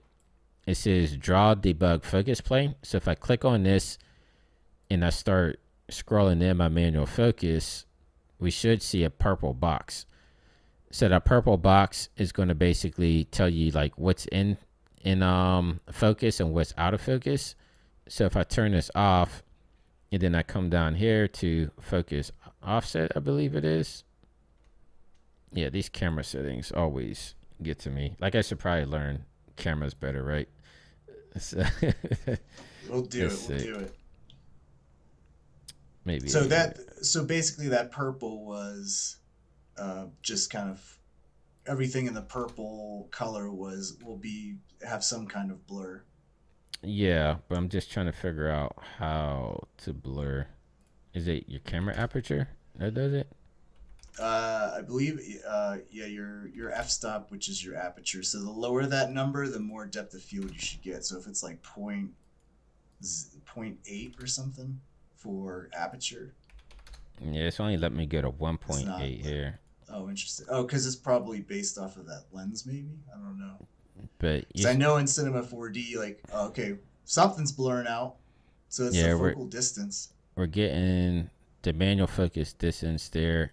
Let me click on. Okay, so the purple box, Huh. the closer it is, but I think it might be the lens too, right? So let me try. Yeah, because if you're, that's why you're limited to 1.8 because of the lens. So that's Right. interesting. So you can't like, because I know in Redshift or at least, or standard physical render, you can kind of independently like futz with the like you could have like totally unrealistic apertures like 0.001 or something to get like a whole ton of blur. Yeah, I mean that might be the case here as well. Like I said, I'm Yeah, not too adept with the whole camera stuff, but another tutorial got to do. But that's looking really good with the depth, the shallow depth of field there, though. Well, especially because this is all real time. Like you have no excuse to like not learn how to light or compose a shot just because every time you like you're literally seeing what you're getting. Like it's yeah, this is what the render is going to look like. So I mean that's kind of the great part about not only real time but third party renders that are pretty fast, because I've just seen in the past few years like artists just their lighting skills just go through the roof just because you can learn it so much faster. You're not sitting there moving a light and then hitting the render button and waiting like a minute like I used to do using yeah. physical No, I render was instead I of was there 4D. back with standard render, and Yeah, now I remember those days well. Yeah. All right, so we gotta finish this up with a LUT, and then you can kick out this render. Yeah. Yeah, so let's come over here. I'm gonna go click on this box with the green plus sign, come down here to volumes, and I'm gonna look for post process volume. And this is how we can add our LUTs, but you can also change everything inside your scene here. But before we do anything, once I have my post process volume selected, because you can see like we have this yellow box here, right? So the way post process volume works is you're basically like it has a color grading system in there. So anybody that's like familiar with like Blackmagic Resolve, DaVinci Resolve, you know, like how you have this color wheels and you could change like your gamma, your contrast, shadows, mids. Like it has all that stuff in here. And you can set it up to if you're only inside this volume box, that's when your scene's going to be, I guess, kind of changed out, which I could kind of give a demo here real quick on Oh, that. interesting. So if your actual camera is in that box, it's gonna apply that LUT. Exactly. So let Interesting. me come down and I'm just going to apply a LUT real quick just to give a quick example of how that works. So everything will start making more sense here. So I mean, if we're thinking of a video game, you can think of like when you go into a forest. Like I think I remember this in like Kirby. I've been playing Kirby a lot on the Switch, and if you go, you can go from like a nice sunny beachy level or part of the level, and then you go into a forest scene, and the colors all change. So that's the LUT changing as you're entering a different part of the world in that exactly. level. So So that's like super cool. if you download like a game level from the marketplace, you'll see people do Hmm. that. Like you walk into like a house and the color changes. So I'm going to LUT's go into totally different. this volume Oh, there here. you go. Yeah. So let me see. I can even make it. So now it's black and white. So like we're in Kirby's Forest. We got close to the statue. Now it's black and white. But if we move out, now it's going back into full color. So That's cool. that's pretty cool. Like, I mean, this is more for like gaming mechanics, but you Yeah. know, like you But can even also use it storytelling for as a cinematographer in Unreal, like this is pretty cool. Like outside of games, like my like if I was a better cinematographer, I'd be like my brain wheels would be spinning.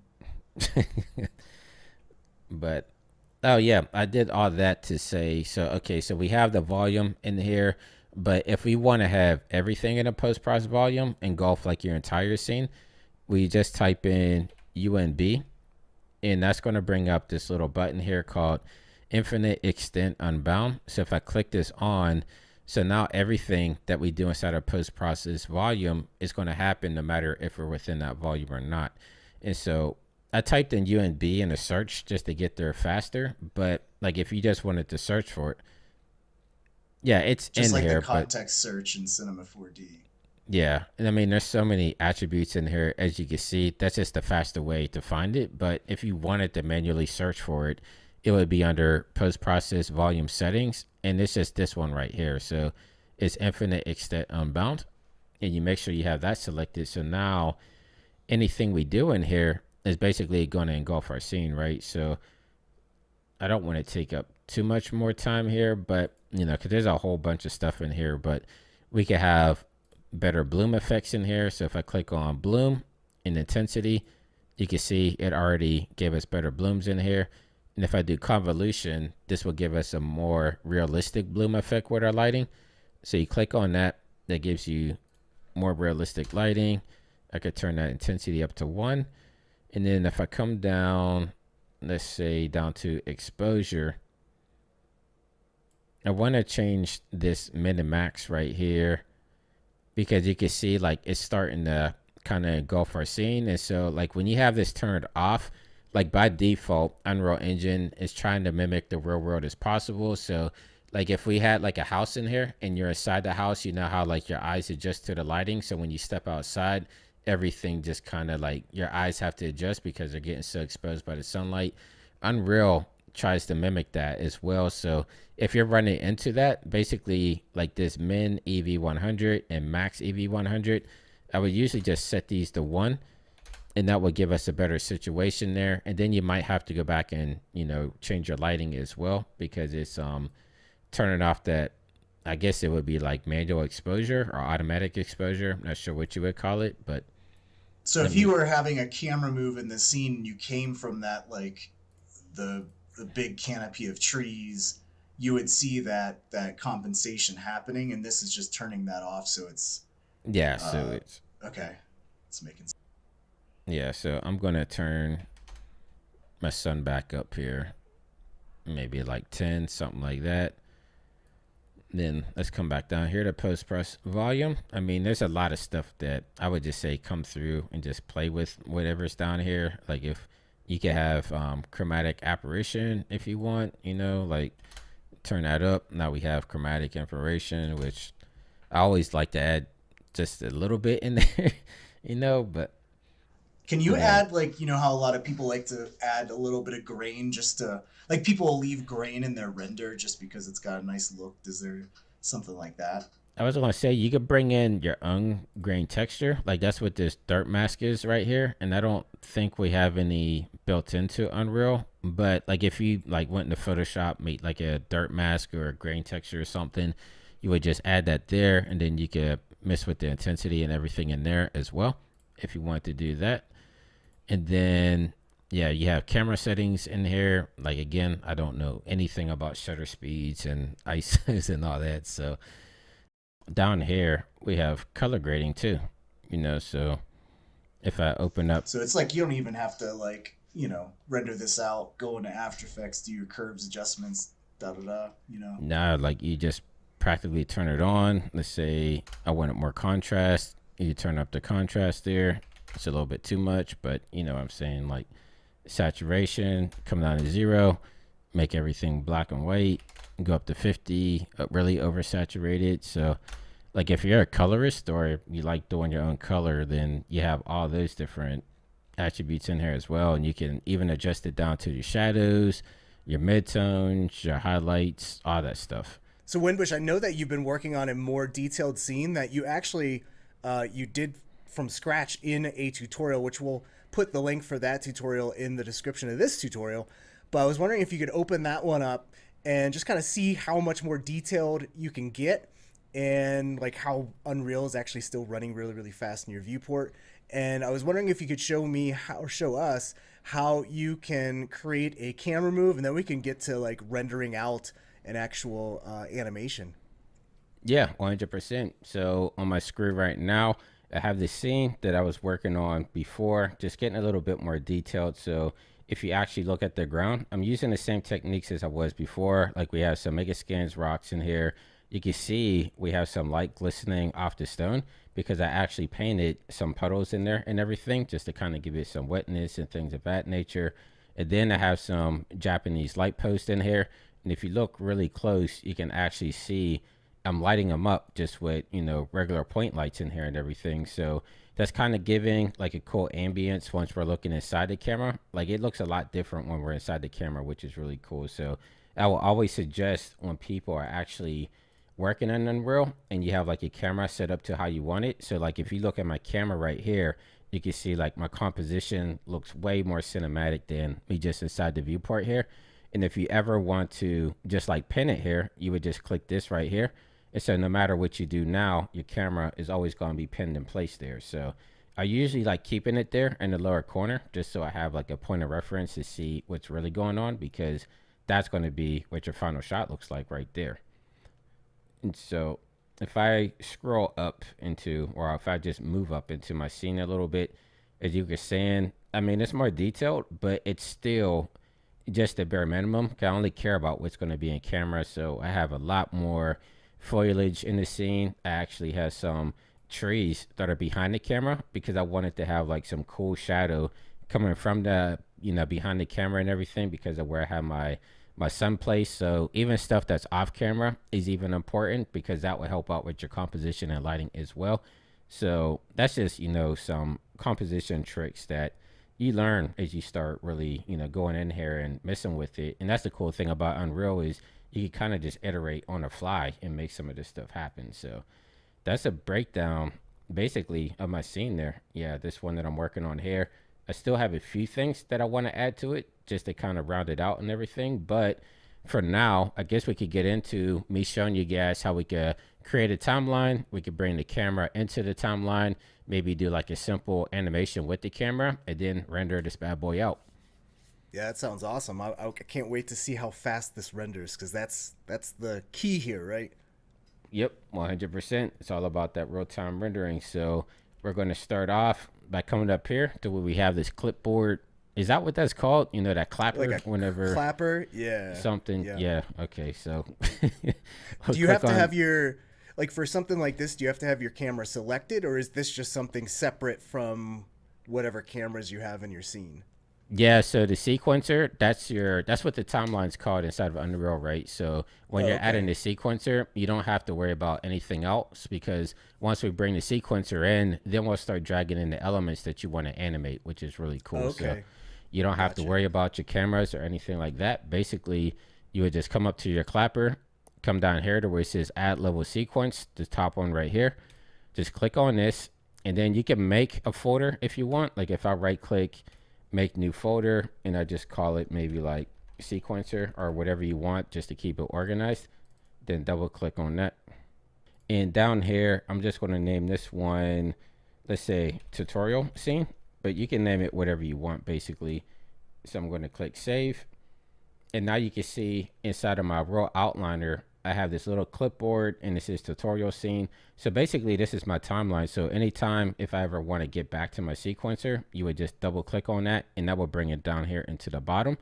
But this should all look very familiar to you, right? Like you can scroll back and forth. You have your frame. You can switch out your frame rate here, which I guess we're going to go with 24, right? We want to do film, 24 film. Yeah, get that cinematic film look. So we got that. You have your ins and outs. So you can see like your green right here. That's going to be your end point. You have your out point at the end there. And depending on how many frames you want to make it, let's say 150, you want to make sure you have your output on whatever that's going to be. So you can type in 150 down there, and that's going to make the length of your sequencer down here.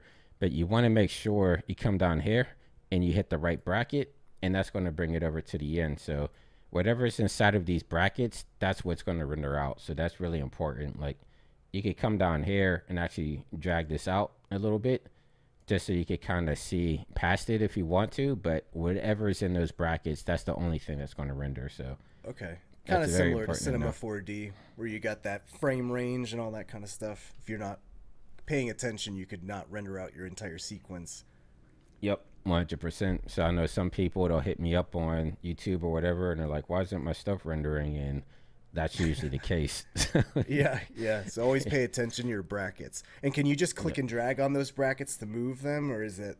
Yep, 100%. Yeah, okay, So cool. I like using the shortcuts down here just to get a little bit more precise. But if you want, Gotcha. you can always click and drag. But as you can see, you don't see what frame you're on, right? Yeah, Especially once your okay. frame So starts not getting very really long. precise. So yeah, usually I'll bring my I'm not even sure what that's called. Like you're working Playhead. playhead. Yeah, your playhead. There you go. I'll bring it to the frame that I want, and then I'll just hit that end bracket, and we're Oh, there good you to go. go. Cool. And so what I'm going to do from here, I'm actually going to hit this button right here. This is going to save everything. You always want to save or hit Control S. You know, that's a must right there. And then I'm going to come up here into my outliner where I have my camera. So I'm actually just going to left click and drag this into my timeline. And that brought everything in here. So you can see we're actually looking through the camera now. Oh yeah, yeah. And and they actually added this thing called camera cuts, which I'm going to delete this because this is really, really important as well. Like this, when I was first learning Unreal, this is something that really threw me off. And so when you have your camera inside of your sequencer, like you can animate it and everything. Like these little plus buttons down here, these are all your keyframes. So let me actually animate this first, and then I'm going to show you why the camera cuts is really important. So let's just say I'm going to scroll back into my scene, and we'll just do like a simple push in. So I'm going to start here, and then I'm going to come down here to where it says add a new keyframe. I'm just going to add it to, let's say location, because we don't need rotation or scale. I'm just going to do like a simple push in. So now I'm going to go to the very end of my timeline here, and I'm just going to hold down the right control on my mouse, hit W, just to kind of push in a little bit like so. And then I'm going to hit the button down here again to add another keyframe. And the shortcut for that is actually S. So if you want to add a keyframe in there, you just hit S, and that should add a keyframe in there. Not sure what the S stands for, but you know, it is what it is. But there we go. So now we have a simple camera move in here. And for those that like to move with like, you know, curves and stuff like that, if you come up here in the up right or the top right, right beside the FPS, you click on that and it actually brings up your curve editor as well. So if you want to kind of work on your moves a little bit more, making them a little bit more dynamic, or, you know, have better ease in, ease out, you have full control over your curves there as well. So I'm actually just going like to, your F curves, right, in C4D. So yep, 100%. looks very similar. Yeah, C4D or even After Effects. Like, I mean, it's very Right. similar to basically anything with a timeline. You know, you're going to have your curves Yeah. in there, right? Yeah, So, keyframe's a keyframe. That's why I always say if you want to get good, just learn animation principles because it translates. Keyframes but- acts like keyframes no matter where you're at. I mean, as far as I know, curves work the same across the board too, right? Like, I Yeah. mean, It's yeah, just so- the shortcut key is S for swoosh Laying your keyframe there. movement. Yeah, I don't know. Slaying keyframes. it's a smoothment. I don't know. But like, so if you didn't want to work with like curves or something like that, and you just want to make like a constant move, like I don't know if you noticed when I hit play. Like linear keyframe. Exactly. So like Yeah. it kind of ramped up and now it's ramping down, Yeah. which that doesn't look natural, right? So Right. if I select my keyframes here and I just right click on my keyframe, then you can come down here. You can make linear keyframes, constant. Not really sure what like cubic break does. It does something with the interpolation, but I usually will come down here to linear, and now you just have basic. You know, the velocity is going to be the same throughout. So you're not going to have a ramp up. You're not going to have a ramp down unless that's something that you want. But this works particularly well if you want to do like multiple camera shots and stuff like that. You know, you want to have a constant camera move. So that's just the quick and easy way how we could get constant keyframes in there. And what was I talking about before again? Oh yeah, camera cuts track. So this is really important because if you try to just render out from here, your camera is just going to go below the surface there, and it's not going to pick up anything that's inside your sequencer. I'm not sure why Unreal works this way, but this is something that always throws off anybody that's new to Unreal. You know, they're really excited. They got their scene all animated. They got their thing all played out. They go to render, and it's like a blank slate, and everybody always hits me up like, hey, why doesn't my stuff render? And I'm like, did you add a camera cuts track? And I would say 99% of the time, that's pretty much the issue right there. So I'm not sure why Epic works this way, but if you come down here to track, you see right here, we have like this green plus button. You want to click on track right here, and this is going to add a camera cuts track. So you want to add this one right here, and that's going to come up and show this camera cuts track. And this is where you would select your camera. So you can actually have multiple cameras within your sequencer, which I guess this is where the camera cuts is going to make sense. So like if I click on camera, I select the camera that I have in here. Now it brings up this big image here. I'm not really sure what you would call it, but it kind of works like a nonlinear editor. You know, like if you use Like in Premiere, you get that exactly. little preview. Yep. Yeah, so Okay. it's just like Premiere. You have the preview in there, and you can actually add several previews. So like say I take this end and I drag it over to here. So it's just going to play what's in here, and then actually let me select my camera in here. And then once that's done, then you see it comes out of it. So it's almost like we have a nonlinear editor within Unreal Engine here. So if you wanted to set up several of these with several different cameras, you can actually make an edit so you don't have to go back and like keep re-rendering out the scene. You can lay out your edit fully in Unreal and, you know, do like a full animated short piece in here, which is really cool. So this this reminds me of like the stage object where you can like keyframe. I mean, it takes keyframes, but I mean, this sounds like the camera cuts is like you can actually use the camera cut track to cut two different cameras in your shot or in your scene. Yeah, and now that I'm thinking about it, I guess that's why they call it camera cuts, right? Yeah, right. Yeah, you're cutting a different camera. Yes, yeah, so making sense now. There we go. So you got We this nice it there. camera move. Yeah, we're just pushing in. So let's say that we're ready to render this out. You want to make sure that you click save on here again. And then you want to come down here to this other clapper that's in here. And it would actually say like, render this movie to a video or image frame sequence. in which this is another important part. So if you click on these three dots next to it, you want to make sure that you're using the top one. This is movie render queue. You don't want to use movie C, or what does it say, movie scene capture.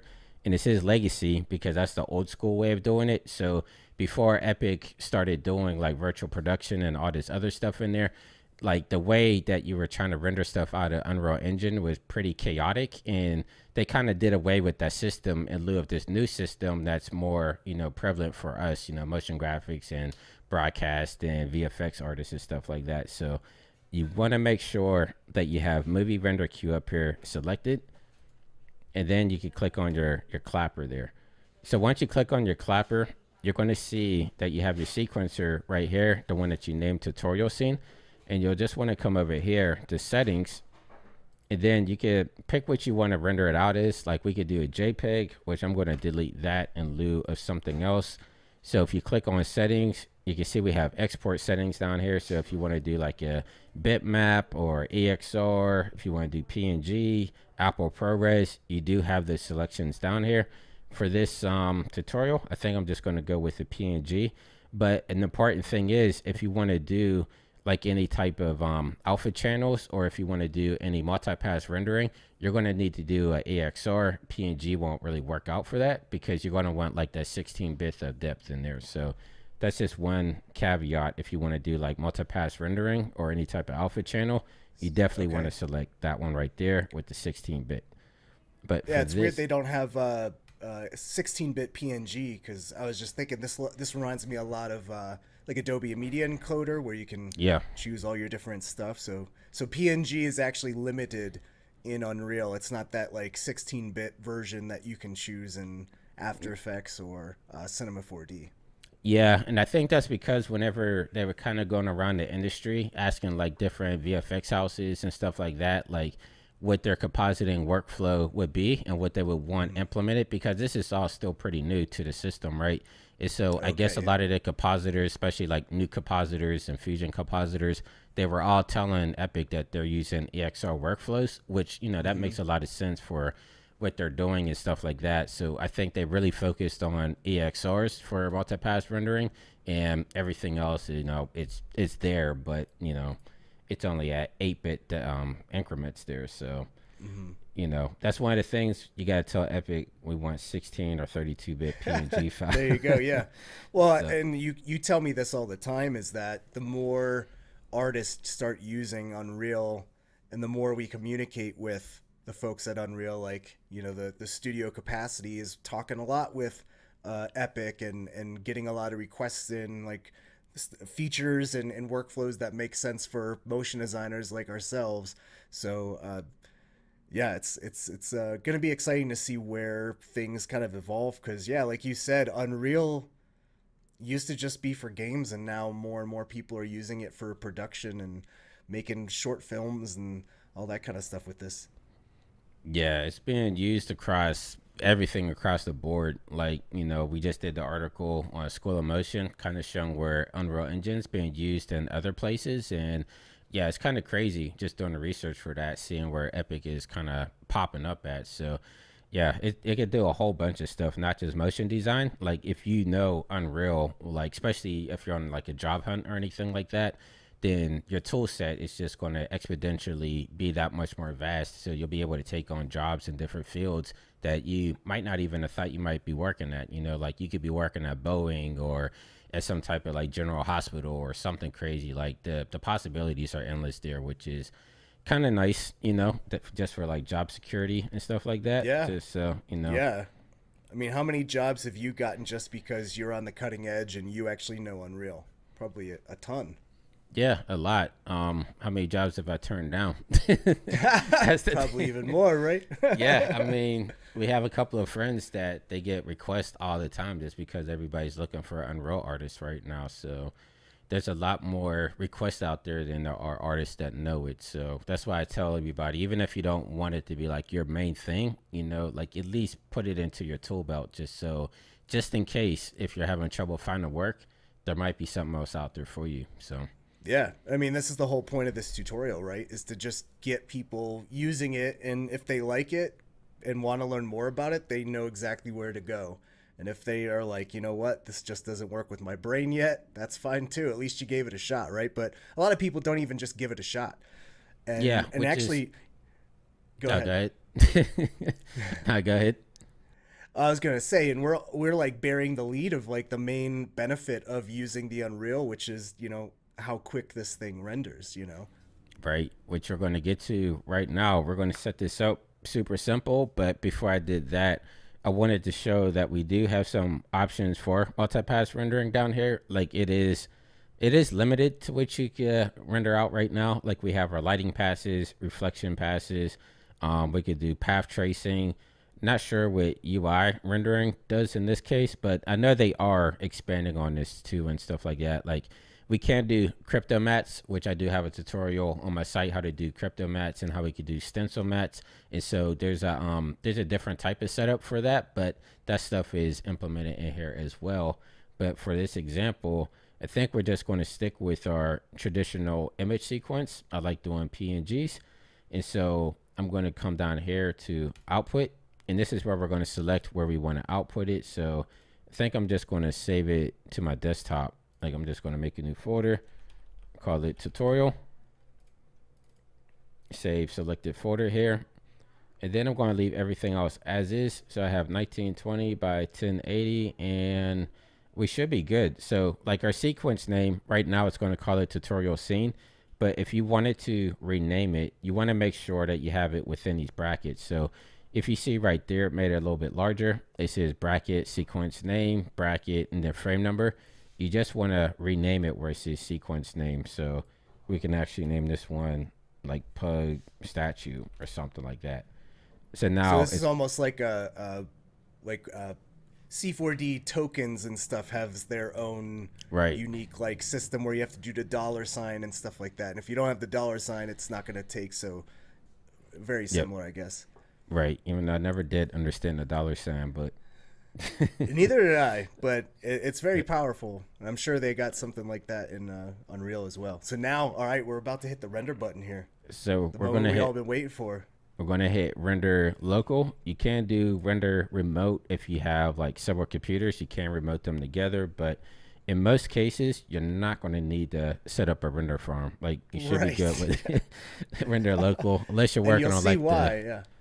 give this a second to load up. It should only take a moment or two, but now you see Oh, there we go. we're inside of our render. So we're going to try to talk over it, even though it's going hella fast. If you look at my Yeah. estimated time remaining, already at 10 seconds. If you look on the right, you can see the frames actually counting up in real time. It's going crazy fast right here, and we're done. So And that's done. that's it right there. That's Like it. if I come over to my folder, there we go. So we have a full image sequence in here, all 100 and what is it, 150 frames, 150 frames, 24 Yep. frames per second. 24 I'm not frames going per to do that second. math. I And don't know how many seconds that is. But it's, Yeah. you know, it's a few seconds, and it took a few seconds to render. yeah, so the only caveat is, so if you do multi-pass rendering, of course that's going to, up your rendering time. So if you add like, let's say like a reflection layer in there, then you just have to take into account that it's going to be rendering it twice. And so instead of 30 seconds to render the entire thing, it's going to take 60 seconds to render the entire thing. So the more stuff you add to it on the rendering processing side, the more time you're adding to it, but it's still a lot faster than, what we're traditionally used to. So I think Now, it kind of I outweighs it. Oh, go ahead. Yeah, I was just gonna ask, like, in those render settings, because, when you render out of Unreal, you can kind of get that video gamey quality, But I noticed there's like anti-aliasing and high quality. Are those things that you could add to your render to make it look a little bit more like you rendered it in like Octane or Redshift or something like that? Yeah, 100%. So depending on how your scene is, particularly pertaining to you, if you need, like if you have like really fast moves and you might notice some pixelation in there, I haven't really noticed it too much, but you do have the option to add anti-aliasing, which you could do like temporal sample count or spatial sample counts in there, and you don't want to raise it up too much. Like it would actually give you a warning, like, okay, if I put 6 in there, it's going to, tell you like maybe you want to start lower and kind of raise it up, because the more samples you add, of course, the more time you're going to add to it. So, I mean, this I stuff gotcha. renders pretty fast. Like you could kind of just increment it and see where you get to a number where you might want to get to, but you can add that. And then high resolution, this is actually added for if you're doing more like key art stuff. So, like the giant billboards and stuff that you might see like down there on Sunset. If you're doing stuff for like print and you need to render at a higher resolution, you can always add high resolution, and you can actually do it as like a tile count. So it's going to actually render with buckets and everything. So it has a lot of really cool render options in there depending on what you're trying to do. And yeah, you can even come down here to, let's say, like console variables, and if you're into like any type of programming, you can kind of add your own variables in there, and so you have the flexibility to kind of program stuff in as you need it. Like if you want to raise up ray tracing, or anything with the shadows, you could kind of program that into yourself. So if you really want to get in depth into really fine-tuning your renders, you have all the flexibility in the world to do so.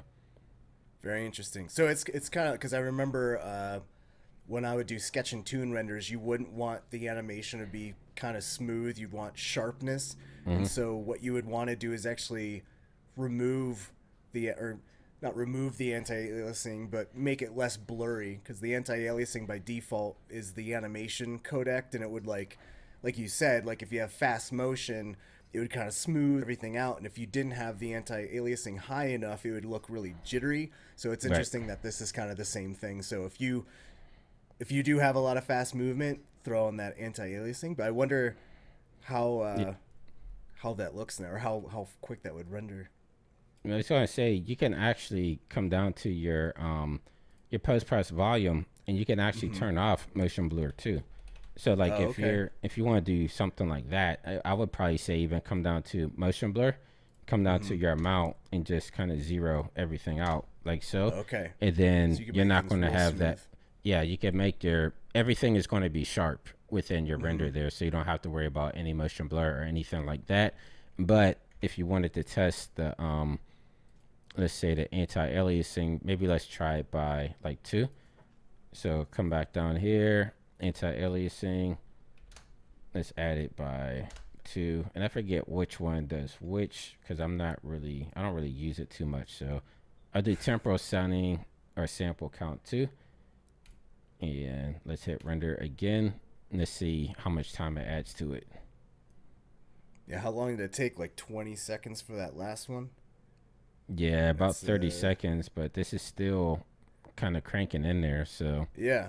Looks like it's only gonna be yeah, maybe right. Like 45 seconds. And are you seeing on your end like a noticeable difference between the aliased one and the anti-alias one?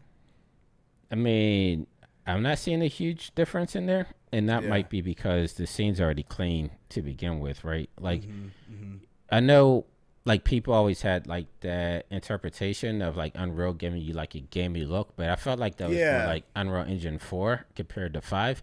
Like, I feel like in 5, people are getting a lot more photorealistic renders out of their scenes. Like, if you just go on like ArtStation or YouTube or Yeah. TikTok and stuff, like you're seeing people make some really insane renders, and it's just like I didn't even know Unreal was capable of doing that, So I think Unreal Engine 5 really, stepped the bar up into like how they're rendering everything. Yeah, I mean, this is the whole key of why we're doing this, why I want to learn it, why we're doing this big old contest and everything, is because people have, like myself, I have my misconceptions about Unreal, and even you did that. You would just think that anything rendered in Unreal kind of looks video gamey and like cutscene, and just doesn't look that good, and not production. Doesn't have like production ready results or something like that. And with Unreal 5, like I've already been just researching for what we're trying to do here. We're trying to educate people. We're trying to get people excited and amped up to try Unreal for themselves, giving them an opportunity to take their first steps in it. And I'm blown away by the level of quality. Like, as you've been building this scene, the material mixing thing, the real reflections on the water, like everything in it, the animated trees and foliage and all that stuff, like my there's like many mind blown head emojis that have been like going off in my head while you've And been demoing this all.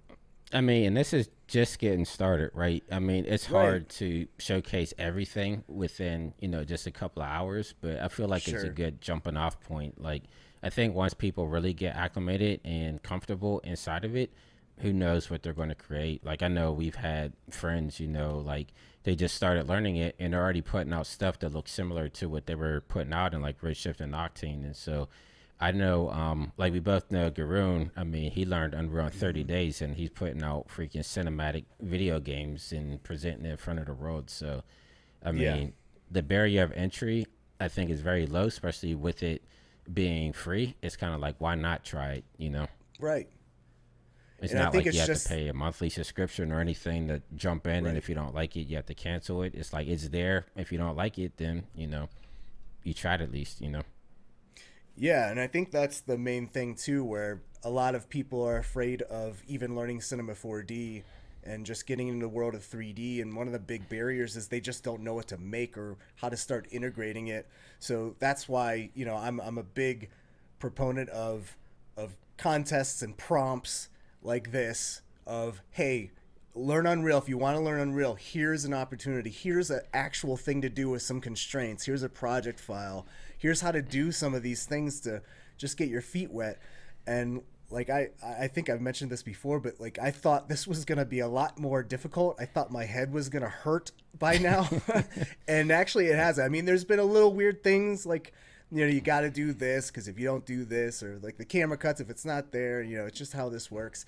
But I mean, there's a lot of stuff like that in C4D and After Effects. So it's just like you just got to get over Yeah. yourself with that kind of stuff and just realize all softwares have their little quirks, some way more than others. But I've been this has been a very eye-opening experience, and I hope everyone else that's watching this is feeling empowered and realizing this isn't all that hard. Like I definitely didn't think it was going to be this easy to start making a scene like this.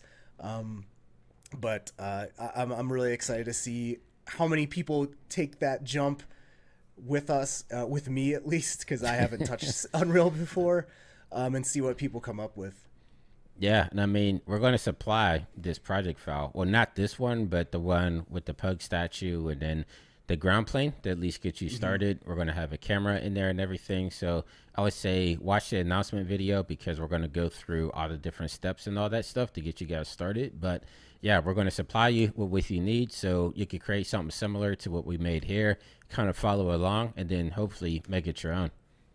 Yeah, and there's going to be some sweet incentives for you to try Unreal for the first time because we got some pretty badass prizes from some amazing sponsors that we've managed to get. So if you haven't heard about all of that, be sure to check out the contest announcement video. You'll find all the info there. And then we're going to be making videos along the way to kind of help you out, doing some live streams as well, answering your questions. I mean, I don't think I'll be able to answer many questions, but I know Windbush will be able to, Yeah. hopefully do that. But super excited to see what people come up with. And Wimbush, thank you so much for walking me through Unreal. I'm super excited to get off this stream and get working myself. Maybe even do a tutorial of me just trying to scramble and do it myself. Yeah, Maybe we that'd do be cool. that. But also, you have, just to reiterate, you have a tutorial that shows how to build this specific scene that you just rendered out as well, correct? Yeah, so I did a tutorial. It's going to be a little bit more streamlined for people that kind of just want to follow through and everything. So it's going to be basically building this scene out. So make sure you go to my YouTube channel to check that out. And then we're going to also have a page with all this stuff listed too. So if I did any type of tutorials in the past that I think will help you guys in your journey, like how we added the camera cuts track, like I have a specific tutorial just on that stuff and getting it set up, everything inside the render queue. Like I've been covering Unreal for like the past 3 or 4 years. So I'm going to Yeah. create pretty much just a playlist of all the stuff that I think that's going to be problematic for people that might be just like, hey, how do I find this or how do I do this? Pretty much, I think I covered everything at this point. So, it's like, we'll make the list, we'll put it up there, and hopefully you guys will be able to be on your way. Yeah, awesome. Well, I think that's it. We'll get everyone back to creating, And yeah, I can't see what people come up with for this contest, and I can't wait to see that final string out of everyone's work that submits something. 100%. All right. Well, we'll see you all later, and can't wait to see everyone's Unreal renders. All See right, ya. take care.